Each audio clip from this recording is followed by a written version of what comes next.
Good evening, Court Chronicles family. Coming to you with some breaking news updates. We have some updates from the U.S. Embassy that have been released, and also the authorities in Mexico, the federales, have launched an investigation. So, just a quick overview if you are catching up to the case. This case is the case of the tragic story of Shanquella Robinson, a very successful, beautiful, talented business owner and entrepreneur. She went on vacation slash a business trip with her friends, and less than 24 hours later, she was sent to meet her maker by her jealous, envious friends and the bussy popper boys that were in the room. And I intentionally say boys because no men would participate in the ambush and an attack of a woman. So recently, earlier today, ABC has reported that Mexico is officially launching their investigation also. So let's get into the story, guys. Let's share the article. I want to go over everything. So ABC News is reporting that Mexico investigates an American woman's death as femicide. FBI opens probe. And you guys remember yesterday on Live with the Jury, we pulled up the law for femicide in Mexico. That's covered under Article 325 of the Mexican Penal Code. So let's get into further the article. Pardon me, guys, just trying to move fast to get everything out. So the FBI has opened a probe into the recent death of an American woman vacationing in Mexico, which is also being investigated by Mexican authorities as femicide. And femicide is gender-based crime. And we looked at that yesterday and in Live with the Jury. If you want to see the law, we put it up on the board in that video. So Miss Shanquella Robinson, 25, of Charlotte, North Carolina, she went to San Jose del Cabo, a resort city in the southern tip of Mexico's Baja California Peninsula.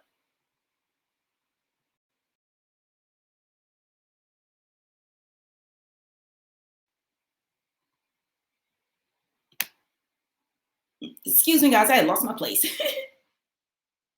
Shanquella Robinson, 25, of Charlotte, North Carolina, went to San Jose del Cabo, a resort city in the southern tip of Mexico's Baja California Peninsula, with 6 friends on October 28th.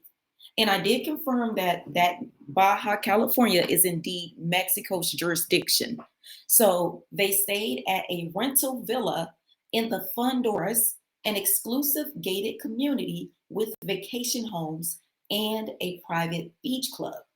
Robinson's parents told Charlotte ABC affiliate WSOC TV in a recent interview. The next day, Robinson's parents got a frantic telephone call from her daughter's friend saying that she had died. They said she wasn't feeling well and that it was alcohol poisoning. Robinson's mother, Miss Salamandra Robinson, told WSOC TV.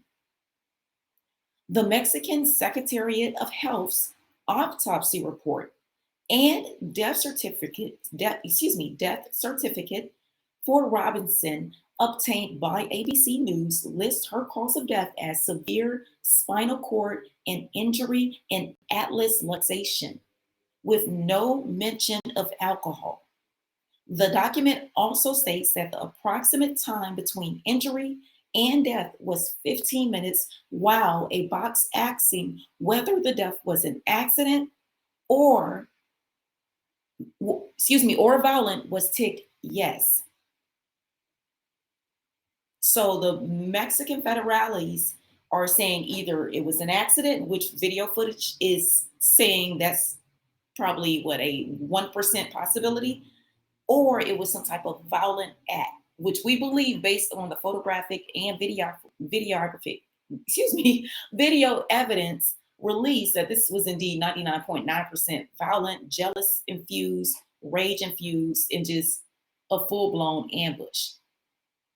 According to the document, which was dated November 4th, Robinson was found unconscious in the living room of a residence on Pedro Quino Avenue in San Jose del Cabo on the afternoon of October 29th. So the document that ABC retrieved, being the death certificate, contradicts every single friend. All of them are liars. And the lie is because you remember everyone said that she was slumped over the toilet. And that's the condition that they found her. And that's the condition. Everyone said she was slumped over the toilet. But this official document from the Mexican Secretariat of State says that she was not slumped over the toilet. They found her in the living room in the nude, unalive.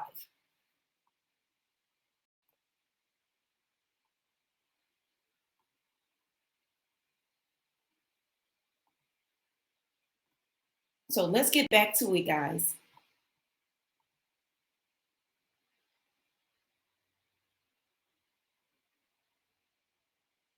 Okay, excuse me. I wanted to make sure y'all can see the article with me, jury family.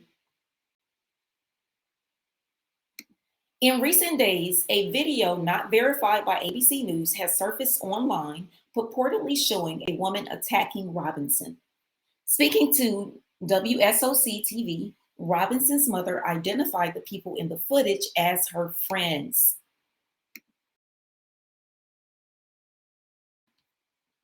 As her friends.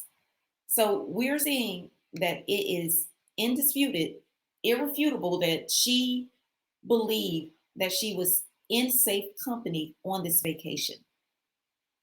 Robinson's mother identified the people in the footage as the friends who accompanied her daughter to Mexico, and she believes it was taken during the trip.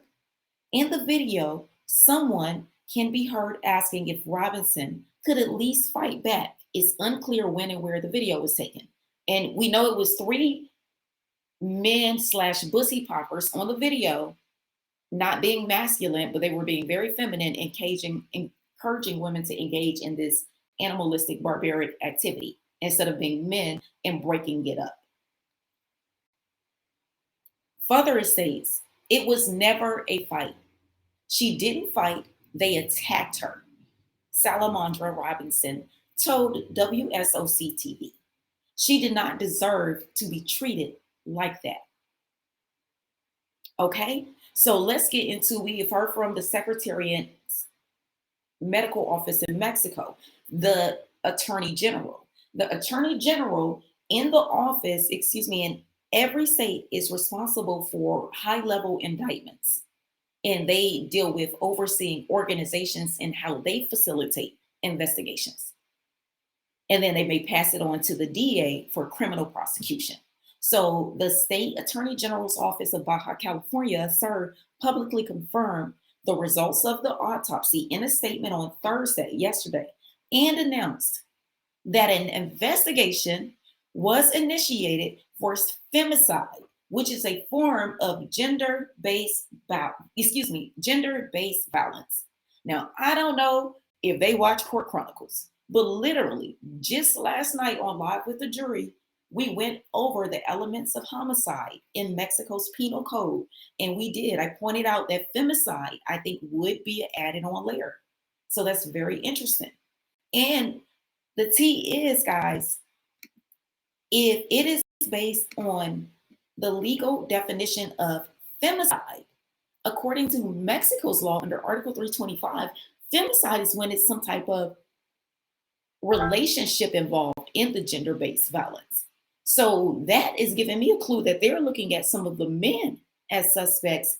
In addition to, we know Winter is on the chopping block for administering, allegedly, the fatal blow.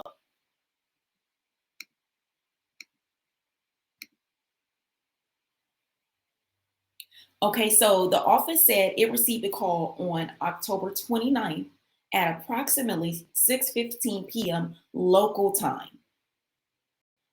from a public security member who reported the death of a foreign woman in a room of a house in the Fonduras Beach Club area in San Jose del Cabo. Investigators were sent to the scene and are still collecting more evidence to achieve the accurate clarification of the events without ruling out any hypothesis, according to the office. So basically, the federales is on their head, the FBI is on their head, the attorney general in Mexico is on their head, and the embassy is throwing shade. Everyone is saying we are looking at this, it's a full-blown investigation. So I predict some indictments are coming soon.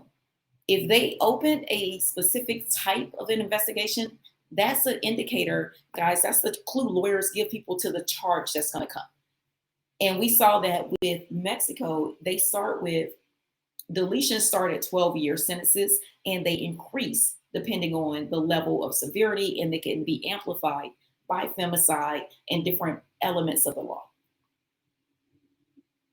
So when asked for comment, the I hope I'm saying that right, Fundadoras Beach Club General Club manager Carla Ponce told ABC in an email on Thursday, yesterday, the group of vacationers related to the case never visited any beach club facilities during the stay, and that the club has nothing to do with the villa's management, operation, nor the development.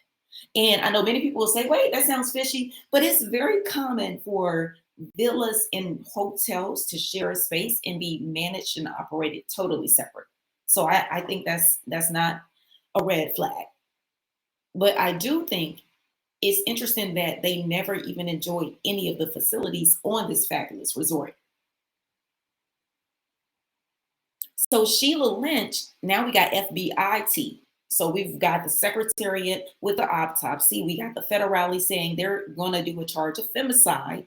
And now we have the FBI. So let's get into the FBI's team. Sheila Lynch, a spokesperson for the FBI field office in Charlotte, told ABC in an email on Friday that the agency has opened an investigation into Robinson's death, but would not comment further, citing the ongoing probe. And we all know the FBI is tight-lipped when they're doing their thing. We know what it is.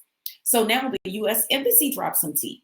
The U.S. Embassy in Mexico City told ABC in an email on Wednesday that the staff, they're aware of Ms. Shanquella Robinson's death, and they're providing consular services to the family. And this is so ironic. This article came out this morning because on Live with the Jury last night, we talked about the role of the embassy. If you get sick or you're injured, your safe place abroad is always your country's embassy. And it was odd that they left the country instead of going to the embassy to say we need help facilitating getting our friend home. And as the mystery deepens, y'all, and questions remains, Robinson's parents described their late daughter as a hardworking business owner who had a great heart. It is like a nightmare.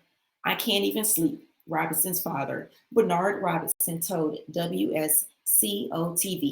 I just want some truth because this doesn't add up right. So we have the U.S. Embassy has stepped in to provide consular services to ensure the family is feeling fully supported while they are trying to dissect everything.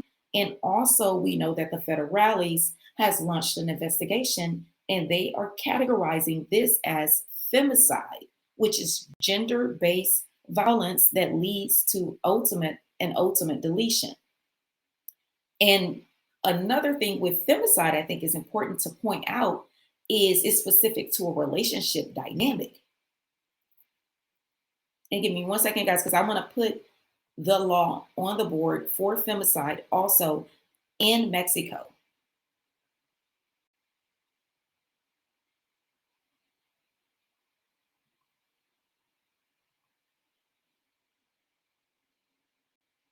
Okay, so, and here we are. So this is the penal code breakdown for femicide in Mexico under their constitutional paradigm. So according to Article 325, femicide is ruled to take place if a woman loses her life in a homicide and there's evidence of violence before death. Everyone, please look at the definition of this for femicide. This is shocking, and this is a new piece of information about this case that now has made it take a very severe turn. And this is not the US. This is Mexico's federale, so they know their law and they know what applies. And based on the autopsy of all the categories of deletions, and we went through this whole page yesterday, they went to Article 325, and it says femicide is ruled to take place if a woman loses her life in a deletion and there's evidence of S violence before death. If the victim suffered degrading injuries such as mutilation or there's evidence of a post-death rape, the perpetrator is also charged with femicide. Moreover, if the perpetrator had an effective, and that's their way of saying romantic, relationship with the female victim before the homicide was committed, it's ruled femicide. So now this is starting to look more like this is becoming a very sinister and demonic crime. So now we have S assault added. And that's simply by way of me reading the article and deducing what femicide is technically. And in Mexico, the definition of it includes S assault. And that's something that I think we cannot ignore. This case is taking a turn that is shocking, is heartbreaking. And as details continue to emerge, I'm going to continue to share as I get information. But now that we know that the authorities are adding that femicide charge, that means, or at least I'm assuming that maybe that's implicating the men, but maybe it was something with the women using objects. I don't know. But I think in addition to, we know Dejanay, second from the right, and let me get out the frame while I do the lineup on everyone. Dejanay, second from the right. She was apparently, allegedly, the initial attacker with 33 blows to the back of the head. Winter, in the middle with the yellow circle, is the person after the 33 blows, in which Shanquella was what we presume paralyzed and unable to walk. She came one more time, picked her limp body up, and slammed it. And that was the final time she spoke or moved or did anything. Then we have Mr. Bible and his blunt Nazir, and he's the one with his middle finger up. I think he's still trying to figure out a way to send up his prayers, but he can't seem to get his itinerary timestamp arrival squared away. But what we do know is Nazir returned the suitcase, and we still are unclear where's her purse and her credit cards. So at this point, if there are some indictments in Mexico, it looks like the fellas are on the hook. And they say Malik he's at the far left with the little struggle backwoods attached to his head, the little twist. So he's on a run. Malik is on a run like Tiffany Haddish was on a run. So right now they went from highest bidder on social media for the clout, which is like monopoly money, to being on the run because of this situation. And with the information coming out now, with Mexico's authorities launching their investigation in tandem with the FBI, and then that's the Charlotte Home Office, and also you have the Mexico Secretary of Health giving an official death certificate for the nation and place where the passing happened. So as we continue to get updates, I will continue to bring you guys updates on the case. But right now, it's looking like this case has took an unexpected turn as the element of femicide includes S assault. So our prayers are going out to Shanquella's family, because it cannot be easy to live this trauma in a public forum. I cannot imagine. So we're going to continue to try to cover it and share as much information in hopes that Ms. Shanquella Robinson gets justice for this case. So guys, please let me know, what do you think about Article 325 and the femicide element that's added to the case? Because I think, that's something for us to not ignore. Because under Mexico's law, they have a lot of areas where they can seek out different criminal charges for deletion. And they specifically went to the one that involves S assault. So guys, please, please, please send your prayers, send your blessings, send your well wishes, all the condolences to Shanquella Robinson's family as they unpack this tragedy. And also, if there are any updates or anything that you guys see, please feel free to email it to me and I'll try to cover it. I'll keep the updates coming as more details are released, because just 2 hours ago, we were looking at Winter as the primary suspect. And now we are also seeing the femicide charge. So maybe the male, at least one of the males, will be added to it. And it's unclear if they've requested DNA semen samples from any of the men who were at the hotel room on the day that Miss Shanquella Robinson passed away. So, guys, justice for Shanquella Robinson. I will continue to cover it. I will continue to bring updates. I know it's the holidays, but I know everyone is super concerned about this case, and I will continue to share as much as possible. I'm sorry, I'm overwhelmed. Pardon me, guys. I'm literally flustered because the femicide reading the definition in real time just had me just a little emotional, because that's crazy. So please weigh in. Let me know, what do you think now about us learning that there is a element of femicide added to this case, and the federales are the one imposing that charge. Thank you so much, jury family. Please hit the like, share, and subscribe. Thank you so much for joining Kourt Chronicles, where we spill legal tea and show receipts. Love you, jury family.